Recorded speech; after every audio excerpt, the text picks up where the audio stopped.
Good morning, good afternoon, good evening, good whatever time of day it is. Thank you for tuning in to Conversations with Dr. Don. The show is produced and broadcast from the Portland, Oregon, USA metro area. And for your first-time viewers, Conversations with Dr. Don is an ongoing series of one-hour standalone talk shows where I interview interesting people like most of you out there about who they are as unique, one-of-a-kind individuals, and about whatever it is that we have decided to talk about this evening.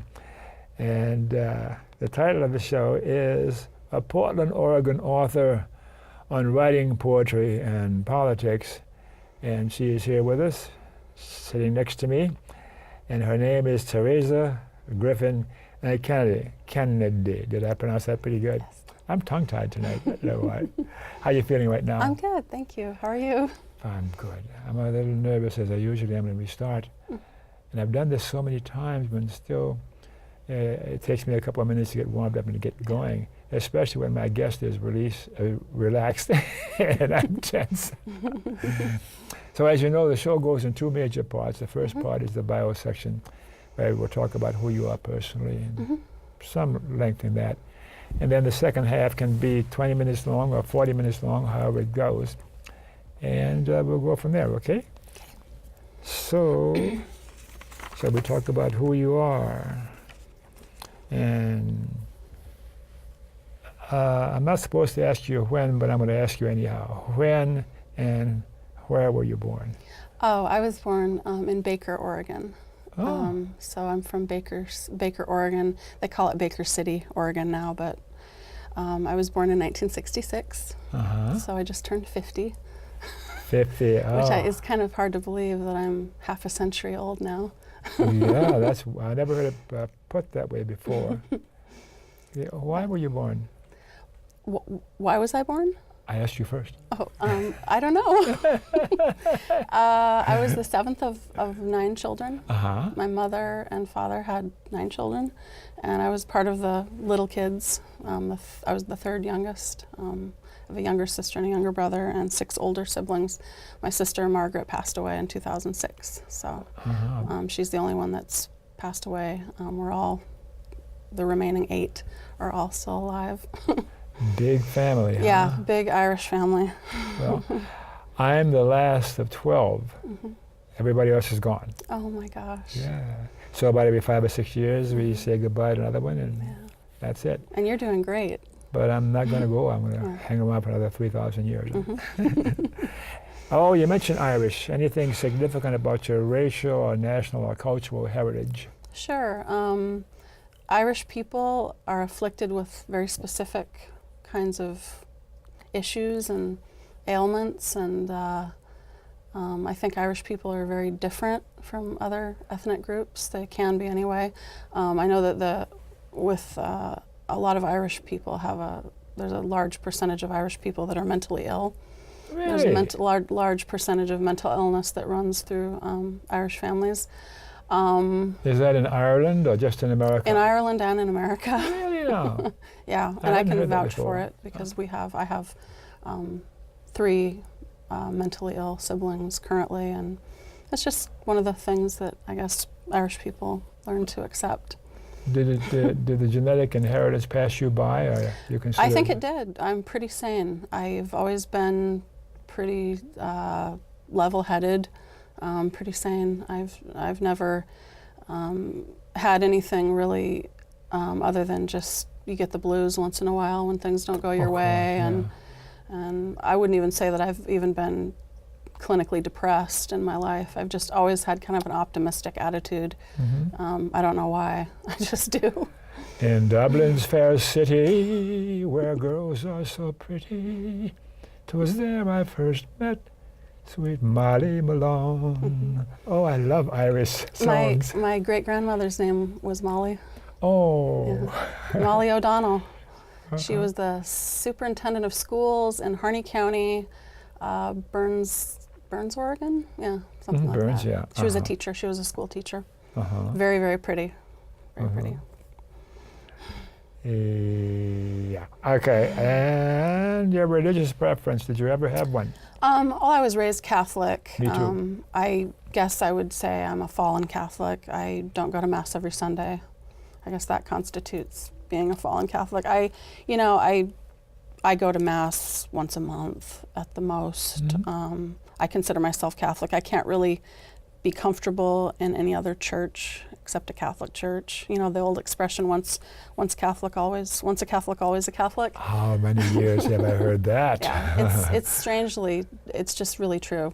But yeah, and I enjoy, going to Mass when I do. Do you do Mass in Latin? No. In But I- Thoribo et Autori Dei. Yeah. When I was was an really altar boy for little, years. they did the Mass in Latin at St. Patrick's over in Northwest Portland, and the two churches that I went to were St. Patrick's and St. Mary's Cathedral, and I still go to St. Mary's Cathedral. That's basically where I go now, but I just can't be comfortable in another church.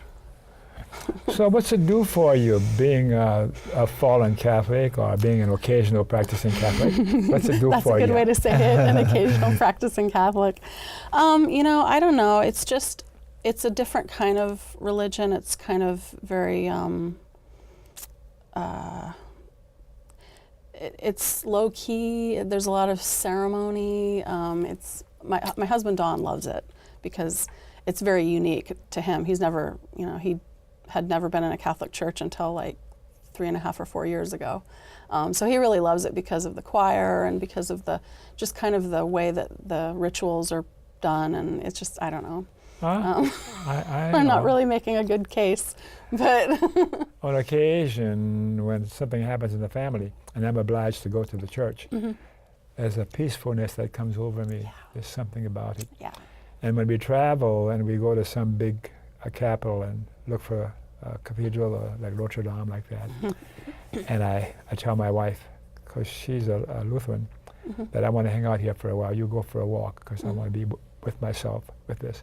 Yeah. And yet I see myself now as an agnostic or an atheist or something like that, even though I was an altar boy for years. So there's something unique or special about it. I can't put a description of what it feels like. Well, I've been to my second husband, John Kennedy.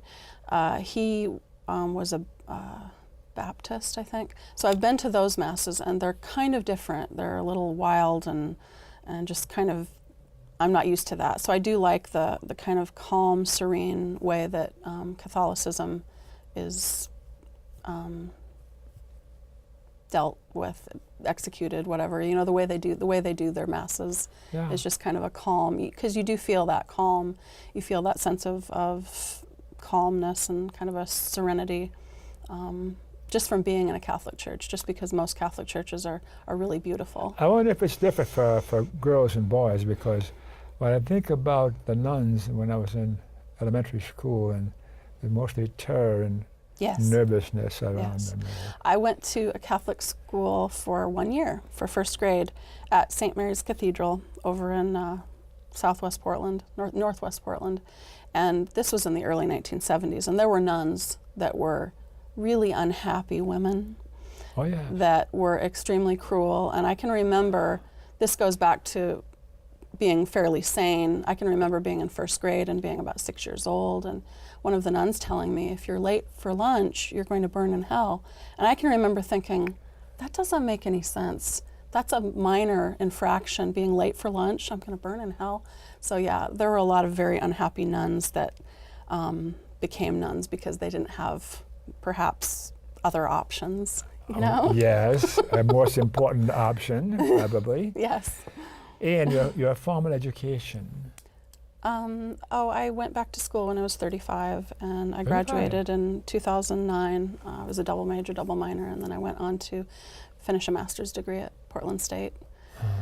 And going back to school was really the best thing that I ever did.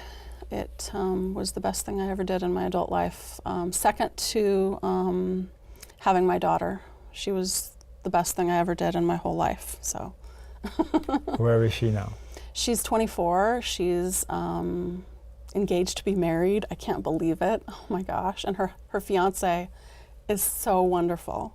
Oh my gosh, he's the sweetest, most polite, decent. I mean, I just think he's wonderful. I'm tickled. But they're engaged to be married, I think, in a month or two.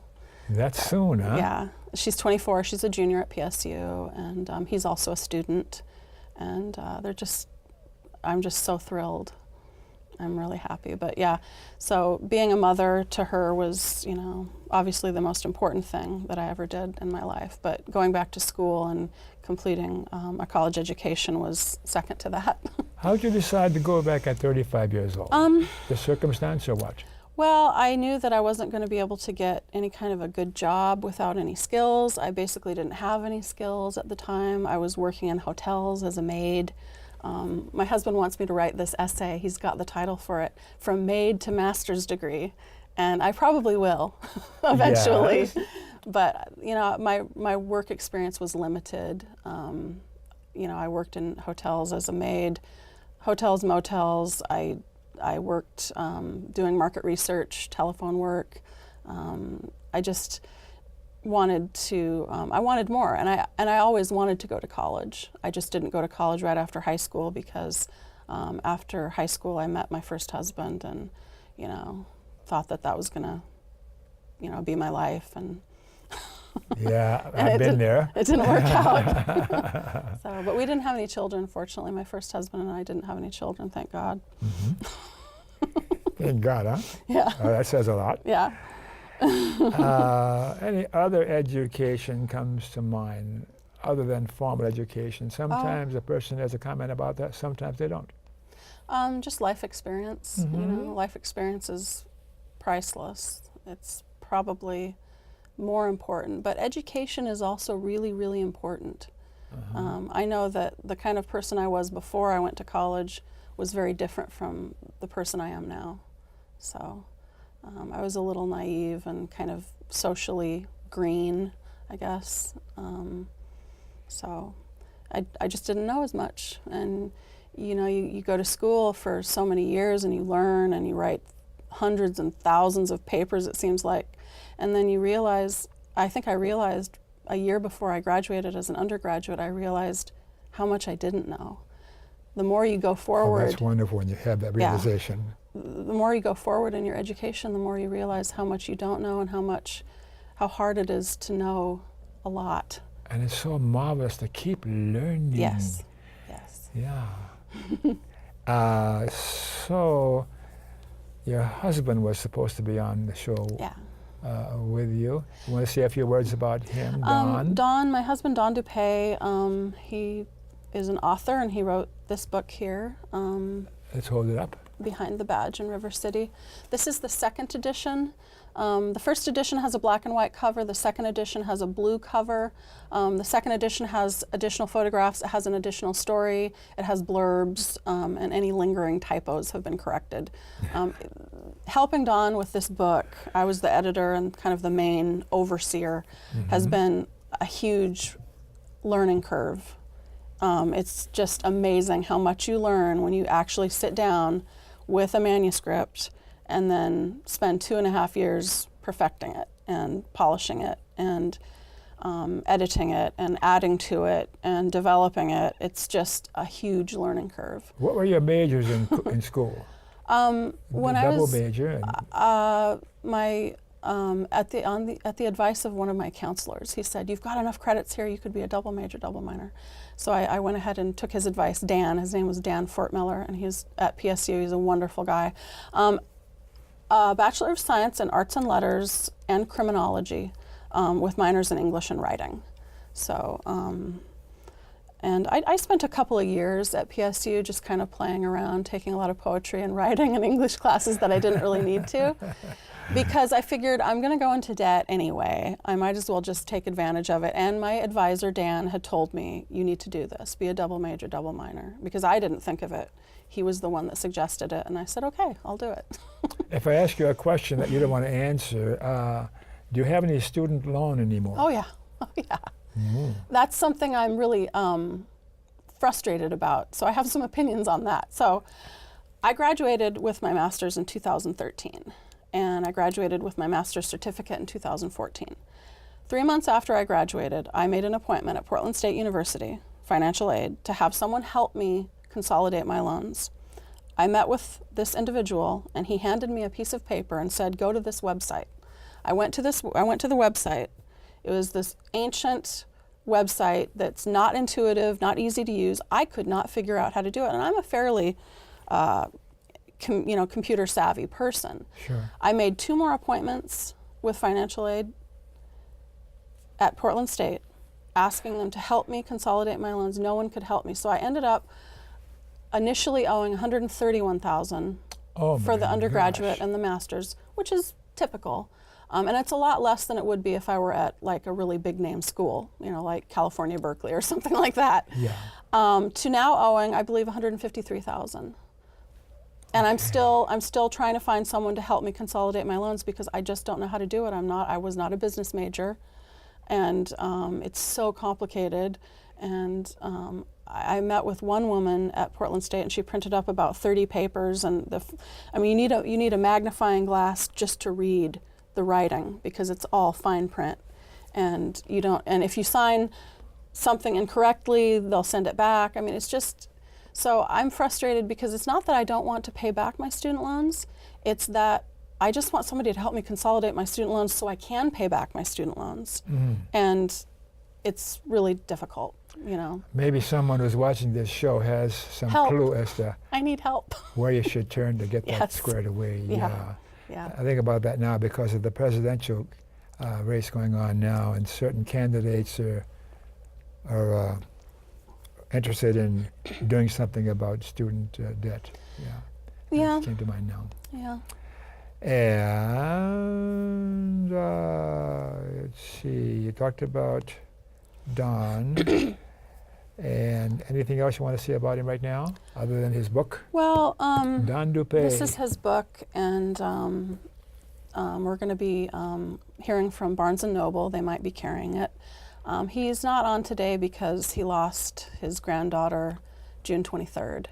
She was 4 months old, and we had to deal with this family tragedy that was really unexpected and kind of like being struck by lightning. It just came out of the blue. Sure. And we had to bury this baby and give her a funeral, and it was really, really challenging and heartbreaking for both of us. Just last month, huh? Yeah. And the parents are in custody and in Seattle, charged with criminal neglect of this infant. And we don't really know what happened, and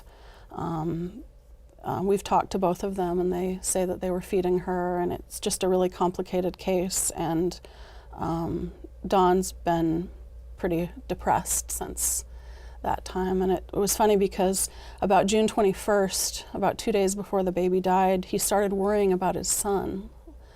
He just felt something. He knew something wasn't right, and he kept worrying. And finally, the night of June 24th, which was the day after she passed away, I told him, you have to call your ex-wife and find out what's going on. And he called that night and found out, and it was pretty devastating for him. And I had to kind of take over and help. I had to contact some people and figure out how to have her buried and have a funeral. And we had a priest from St. Mary's Cathedral. He came, Timothy Furlow, I think his name was, and he was really wonderful. And it was a beautiful funeral and burial at Riverview Cemetery up on the hill. Oh, yeah. But it was really heartbreaking because she was a beautiful, beautiful little girl. And I just wish that I had been more involved with her mother, and I wish that I had done more because it was preventable. It's so early now for the kind of question I'm going to ask you right now. How is he doing and grieving and working through it? And how are you doing with it? I'm okay. It comes and goes. Right now he's grieving for his son, and we're both grieving for the mother because these are two young people and they have their whole lives ahead of them, and this thing that happened was a horrible thing, and it's a heartbreaking thing. But now what do we do? What do you do now? There are some people that want to condemn them for the rest of their lives. And is it fair and just and right to condemn them with 40-year sentences or life sentences? Or is it the right thing to do to help them both? So they've been charged? They're in custody in Seattle, in King County Jail, charged with criminal neglect and criminal abuse. And we just don't know what happened, and we won't be able to look at the autopsy report for probably another 2 or 3 months. Yeah. But it's just such a sad situation. And tell Don that I'm sad about it, and wish there was something I could say or do, but those kinds of things, all you can do is let somebody know that you care. Yes, thank you. All right, so you have the one daughter who's at Portland State. Yeah, my daughter. Yeah. She's wonderful. She's my only child. How about your political persuasion? Are you left, right, or center? You know, I've been a Democrat my whole life, but I don't know what I am anymore because I'm disappointed in both parties. Mm-hmm. I'm not voting for Donald Trump.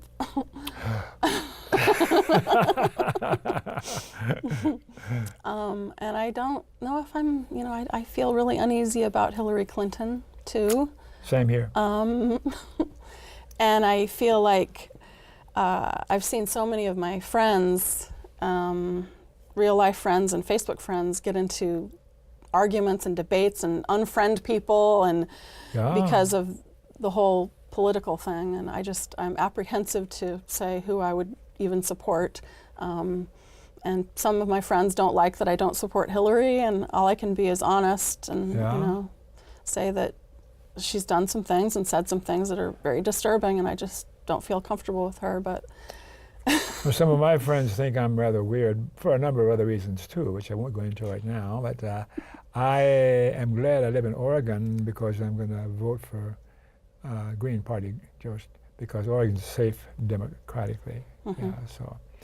But if it weren't for that, I don't know what I would do. I'd move to Canada. No, but we're in the same place here. So that continuum, you're not a conservative or extremely on the right. You're on the left, the centrist, generally speaking. You know, when I was a Democrat, I considered myself a moderate Democrat because I have beliefs and values that a lot of liberals don't approve of. My husband is a former Portland police officer. Sure. Mm-hmm. You know, he was with PPB from 1961 to 1978. He's had guns his whole life. He's raised children. They didn't end up shot. You know, he's never harmed anyone. His guns were always kept safely. I believe that people have a right to have a weapon. Mm-hmm. You know, and if they're, you know, I think a lot of people are afraid of the idea of guns. Invariably, it's because they have no experience or history with guns. They don't know how to handle guns. They've never shot, you know, a gun, and they just are afraid of the whole idea. But there have been so many proven instances of people defending their family members and their homes and their own lives because they had a weapon and a permit to carry. So I you know, that's a value, I guess, that a lot of liberals don't share. But then I have, you know, I have other values that are very liberal. So I'm kind of an odd I consider myself like a moderate liberal. But I'm really disappointed in the Democrats and the liberal lately. I've been really disappointed in. I'm enjoying your thinking and how you talk about things. Yeah. Thank you. You betcha. Because you're rather quiet, and yet when we get talking, I appreciate the work you've done and your life and your education, and we're going to get further in the second half about your writing and other things that we talk about. The members of political, social, or civic organizations that you belong to. Gosh. I'm the ACLU and Southern Poverty Law Center, and a bunch of organizations like that. For me, those I belong to. I can't really say that I am right now, but I'm looking into it. Dawn and I are trying to get more involved in, you know, the community in various ways, but I can't say that I'm really. Okay, we're almost through with this part of the show. Any persons from the past are alive today that you particularly admire or look up to? Well, this might come as a surprise, but I have to say my mother. My mother is one of the smartest, cantankerous, kind of independent people I've ever known. And if it weren't for my mother, just observing her as I was growing up, she was very independent, she was very confident, she was a very strong woman.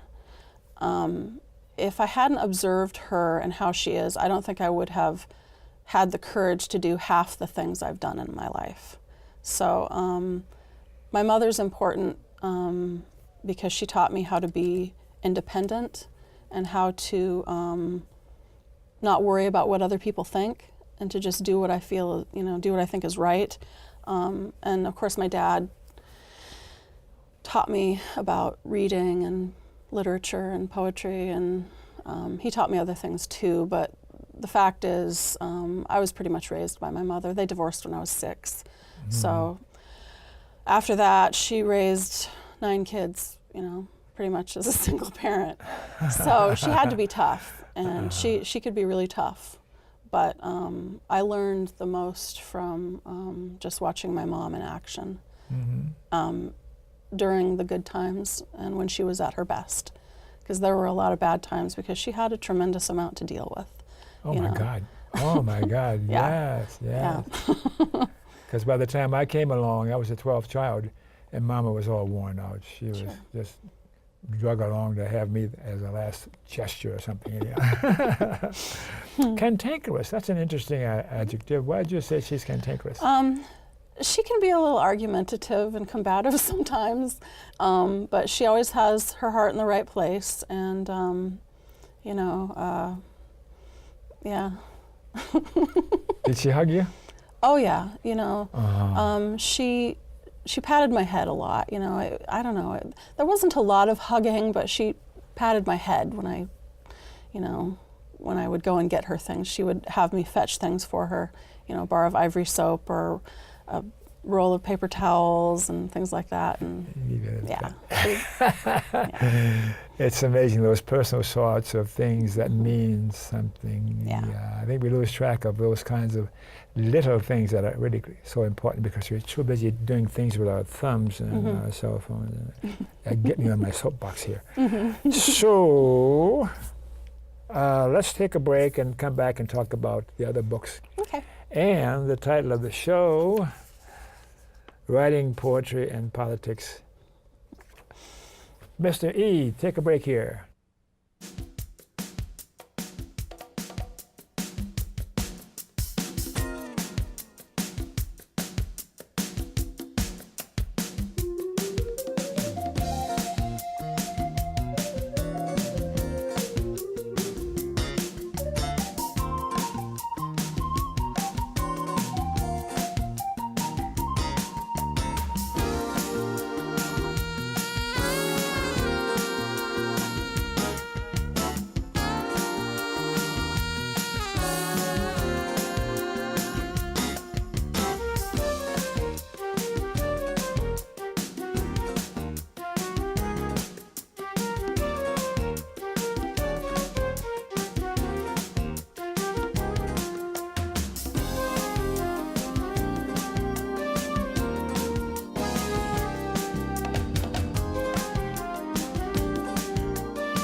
Thank you. Okay, looks like we're back. Thanks for staying tuned.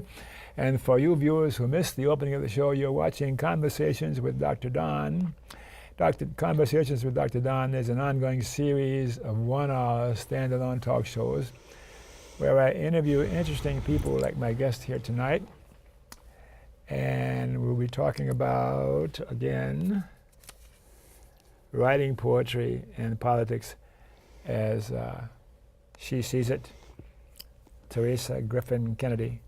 So I had a few prompting questions here based on what you sent me in the latest email. You talked about the murder and scandal in Prohibition, Portland. Which is this book. Yeah, you want to say a few words about it? Sure. This is Murder and Scandal in Prohibition Portland, Sex, Vice, and Misdeeds in Mayor Baker's Reign is a book that I co-authored with crime writer J.D. Chandler. And he's an interesting character. He's very interesting, and he's a wonderful person. He's a good friend, and he asked me to be a part of this, and I was so happy to finally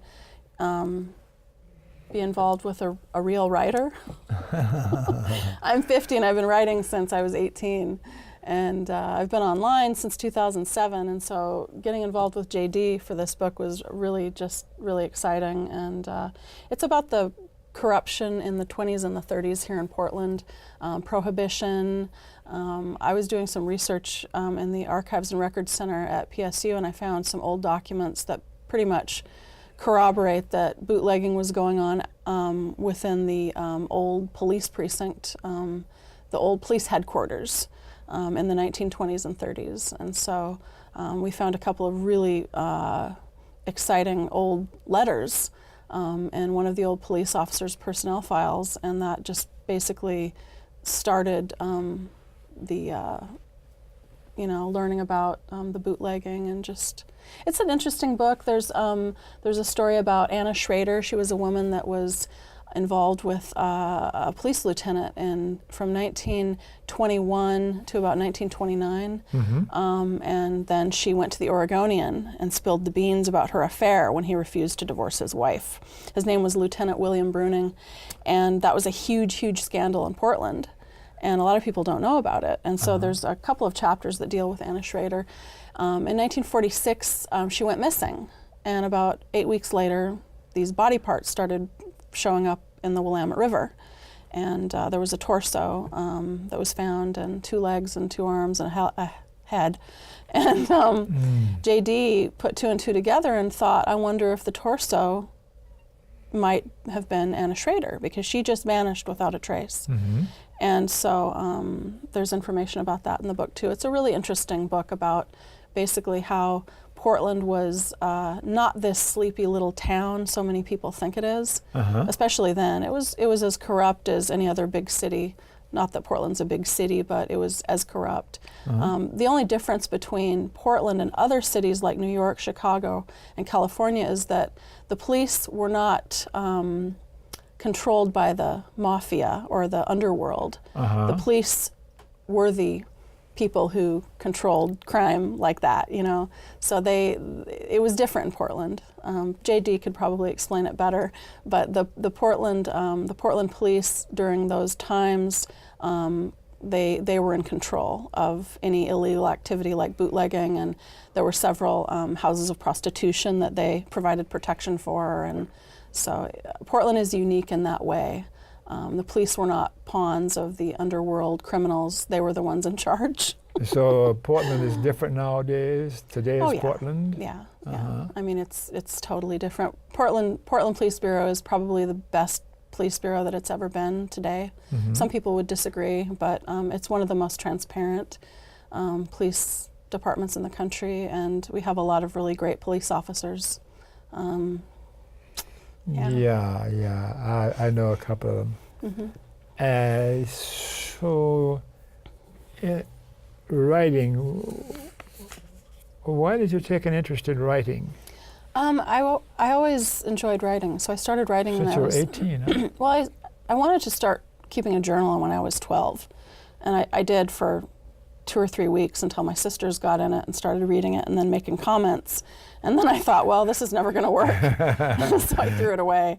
And then when I was 18, I was living with my first husband, and I figured, we were living together before we got married. And, I thought, well, I'm in this house and everything's quiet and peaceful. I can get a journal and I don't have to worry about my siblings breaking into it, So I started keeping a journal then, and I just continued to write. And my father and I started corresponding when I was about 20 or 21, maybe 19 or 20.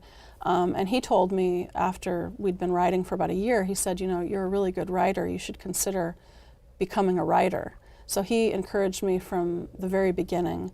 And he told me the first step is to keep a journal. And I had already been keeping a journal, you know. So I just took it more seriously, and then I kept a journal for 15 years before I went back to school in 2001. And so when I went back to school in 2001, I had a distinct advantage over other students just because my language skills were better. My spelling was probably adequate. My punctuation was definitely excessive, but I went to school with an advantage in that respect. What were you writing about, for the most part? Life experiences, or what was going on he in told your me, life? Daddy told me, write about what happens to you during the day. Just keep a journal, keep a daily diary, just write about what happens. I would write about, you know, things I wanted to do, my dreams, my goals. I would also write about dreams that I had had, you know, like actual dreams at night. Some of them were pretty crazy, and I can remember when I was about 21 or 22, I had a very vivid dream. It was very colorful and kind of violent and crazy.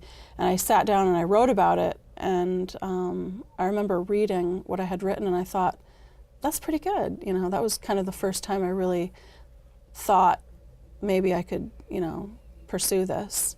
But my father believed in me, and he's the one that really kind of pushed me to pursue writing. I never told any of my siblings that, because these were things that we shared in our letters to each other. Yeah. But I wrote him a letter once about a family reunion that we had in Vancouver, and it was something really funny happened, and he just said, "Oh my gosh, I just laughed so hard," and you know, it was a funny thing that happened with one of my family members. And Is that story in one of your books?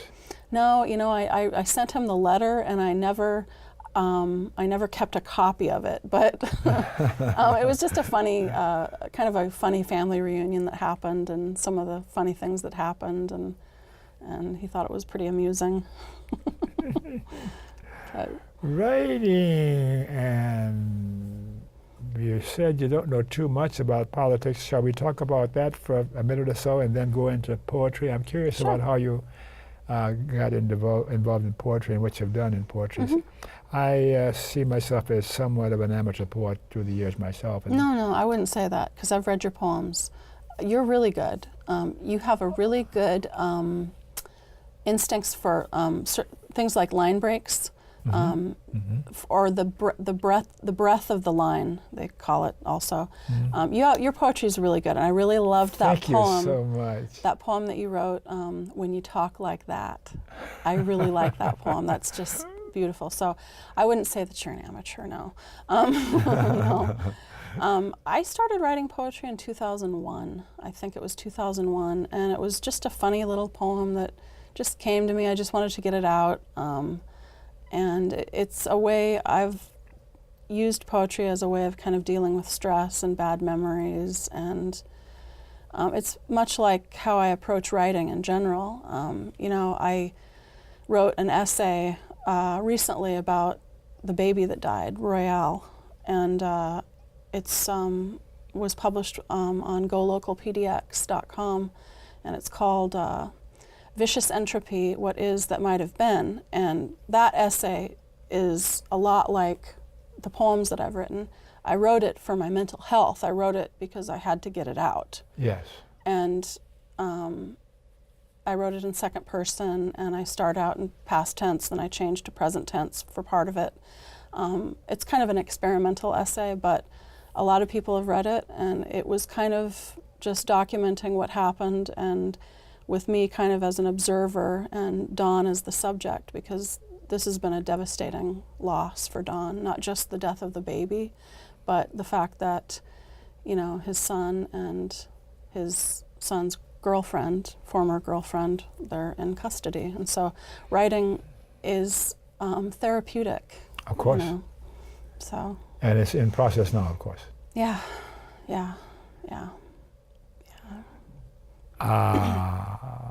Politics. Any comments about that? I'm not really. I'm still learning. I'm not really a very political person. But what's a political person? Oh, I don't know. Somebody who understands politics better than I do. You know, to understand politics really well, you have to have a good grasp of economics.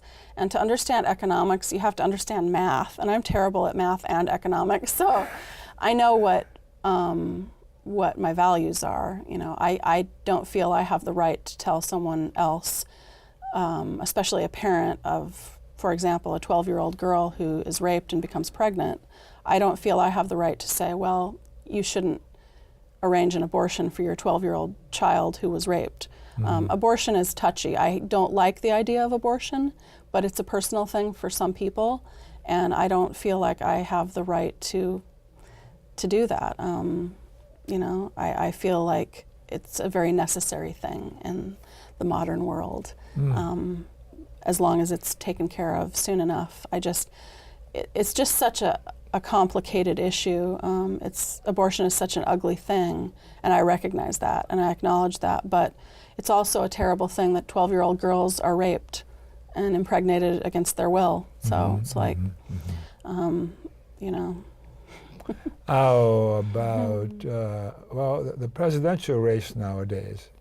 Any thoughts about the candidates? Oh, it's just so depressing. Yes. It's like, I can't imagine a time when we've had two worse candidates for the Republican and the Democratic Party. I feel like, you know... We did touch on that earlier, didn't we? Yeah. I feel like Jill Stein and Bernie Sanders are really the only two that have any integrity. I know that my conservative friends will hate that I say this, but that's how I feel. They're going to come for you. Yeah, yeah. But Donald Trump is a sociopath. He's just horrifying in every way. He has absolutely no impulse control. He is emotionally immature. He's a complete narcissist. He's just horrifying. And the reality is, when most people in the Republican Party don't want him to be president, that says a lot. You know, that says a lot when Republicans don't want him to be president. How is it that he's garnered so many votes in the primary? What is it about Americans to give this man that number of votes? He appeals to people who are afraid. His tools are, his main tool is fear. And he, quote, says what people think but don't want to say. Well, I don't know if I believe that. I don't think he's going to be president. I just don't see him being president. I don't think that the American public is that stupid to vote him in as president. But I don't know, maybe they are. I mean, I just don't know. You know who Michael Moore is? Yeah, I do. I got a long piece from him a couple of days ago, and he says that Donald Trump will win the presidency. And he listed 5 reasons. And he's so smart, that goofy guy from Michigan. I don't know if I believe that. I don't want to believe that. I don't want to believe it either, but I believe it. And Michael Moore is an interesting guy. He's kind of a hypocrite a little bit. You know, he's always talking about millionaires, and he's trying to pretend that he's this, you know, lower middle class guy, but now he's a millionaire. So it's like, he is a very bright guy, and he brings up a lot of important issues. But I just, gosh, I don't know. I can't imagine an America with Donald Trump as the president. I think he would destroy the country. Okay, we better leave that alone.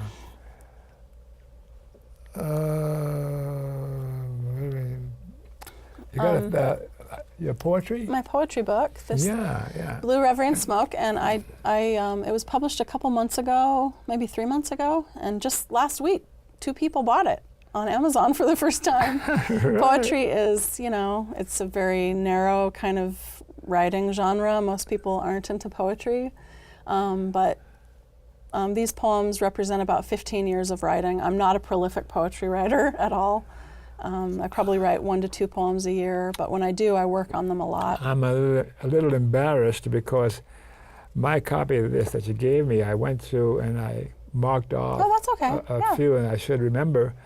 Will you read 1 or 2 that's particularly enjoy? I guess I could read one that's short. I think it's on page 90. I write about, I write about things that impacted me, and that I pretty much write just to kind of comfort myself. But most of these poems are about motherhood, marriage, betrayal, things like that, and poverty. So I wrote this one poem I think I wrote this 4.5 years ago, and it's called Aged Earl Grey, and it is dedicated to my second husband, John Kennedy. We had no money, so we asked for the free cup of hot water. Water for the tea, the aged Earl Grey in my pocket. After we had sipped the grey gold liquid, we stopped being angry. We stopped the looks, the stares, the accusations.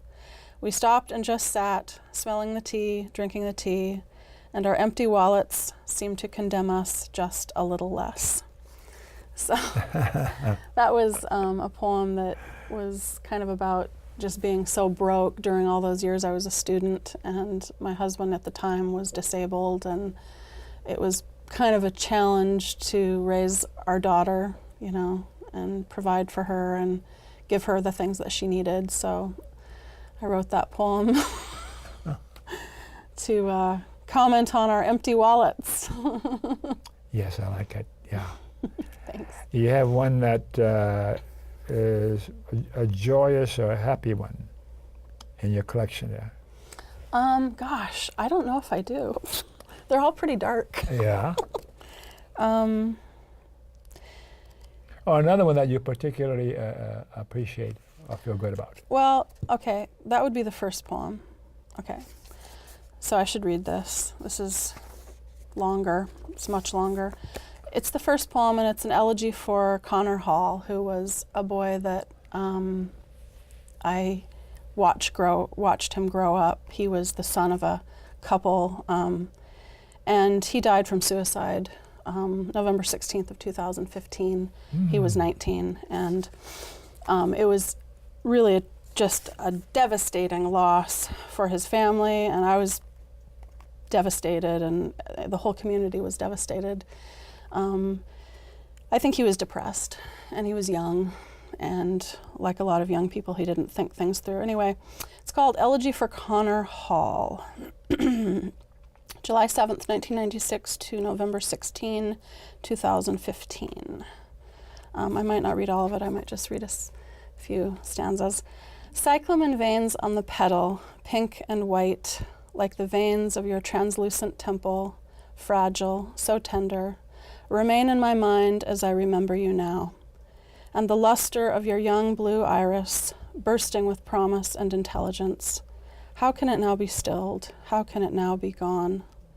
I wish you had stayed your hand on that cold day in November when the warm blackness of a final sleep seemed preferable, and you who could not continue explained you were tired and must go. I wish you had stayed your hand. But you didn't, and we are left in this void to remember the boy you used to be. The young have tunnel vision and often cannot see past what they focus on. It's likely you were no different. Lost in an eternal now, you couldn't see the faint light at the tip of your drifting shadow. You couldn't climb out of what it was you had wandered into. But it is your youth and innocence that protect you now. You didn't know. You just didn't know to what extent the pain would travel and to whom it would mightily touch and transfigure. If there is a God, he holds you now, safe and hidden. I want to believe that. I want to believe you have no memory of this world, of the stark, cold want that permeates this undulating planet, but only of those of us who loved you. I want to think of your smile and laugh as the defining feature of who you used to be. I want to recall how happy you were when Amelia and I came over for visits, how you would fly down the stairs, your little feet so quick as you pattered across the dining room, to take a flying leap onto the couch, that big smile on your face as you held your blanket, grinning with a finger in your mouth. I want to recall the holidays spent with you and your parents and many siblings, how your giggle made me smile and I would tousle your blonde head in affection. More than anything, I want to know you are safe in the confines of the cradle of this universe, that the soft brush of each chill wind does not possess you, but that you have moved on, your innocence forgiven, to develop into something else, a blossoming, a flowering, like cyclamen veins on the petal. Oh, that is, whoa, what's the title of that one? That's beautiful. Elegy for Connor Hall. Elegy for Connor Hall. And it feels very small when I read it now. It feels like such a small thing, but I've written 5 elegies. When someone dies and it impacts me, you just feel that urge to do something to honor them. And there are times when I look at it and I read it and it just feels very small because it can't really change anything, you know? That's the tragedy of suicide. It's permanent, you know, and he was just such a wonderful boy. He was just such a lovely child. And I just, you know, I get sad when I think about him. It's been a tough year because they lost him, and I think 4 months to the day of his suicide, his best friend drowned at the coast. Oh my gosh. And then the baby dying. I mean, it's just been like the most challenging few months, you know, but Yes. yeah, his best friend died. He drowned at the coast, I believe. It was 4 or 5 months to the day of Connor's passing, so. I don't know why I think about, remember the song, Alfie, What's It All About? Yes, Alfie. one of my favorite songs. Yes, I love that song. Yes, so do I. I love that song. And how about Peggy Lee's Is That All There Is? Oh gosh, I love Peggy Lee. We got to visit some more. I love Peggy Lee. I love that song. Yeah. Oh Lord, I love Peggy Lee. That's one of the best songs ever. Those are my 2 favorites Yeah. of all songs.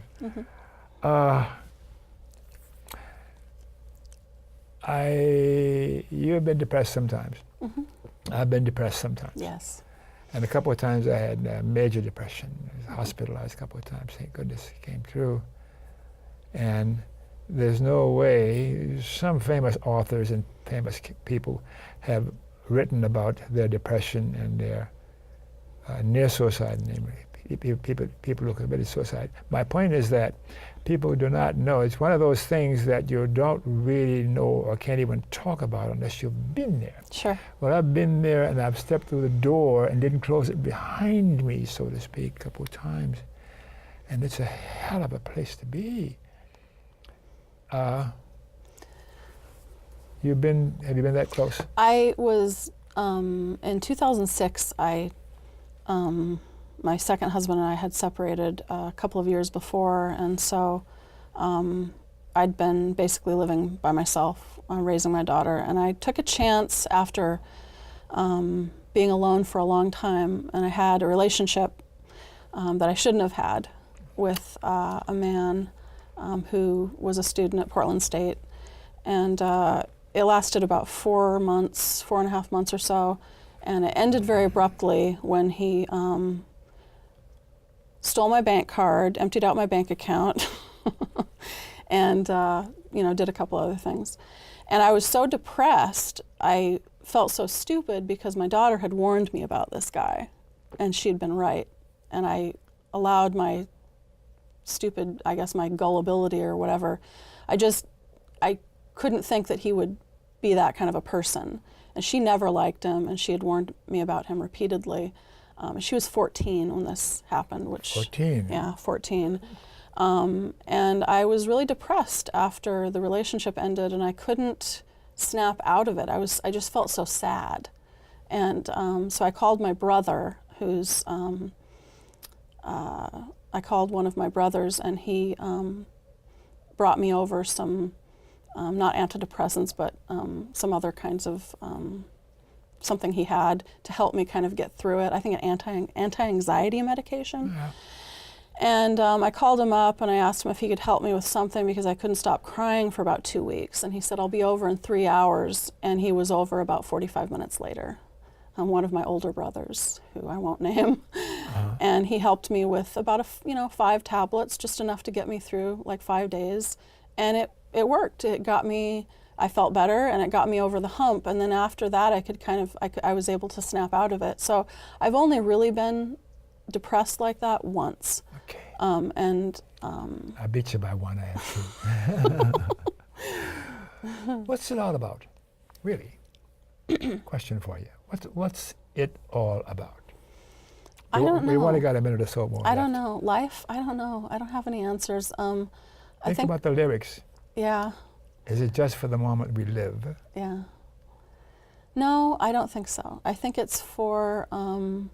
how we can impact other people, how we can help other people, what we can do for other people. And it's one of the reasons I feel so much regret for the baby dying, because I feel like if I had done more to help the baby's mother, if I had been more involved, maybe she would still be alive. I believe in love, Alfie. Without true love, we just exist.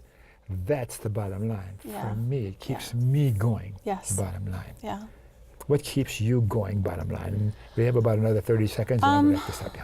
Staying busy, writing, and my marriage to Don. Don's my third husband, and I'm really, really happy with him. We have a really peaceful, quiet, productive life. We have a lot in common. It's nice to be married to someone who's also a writer.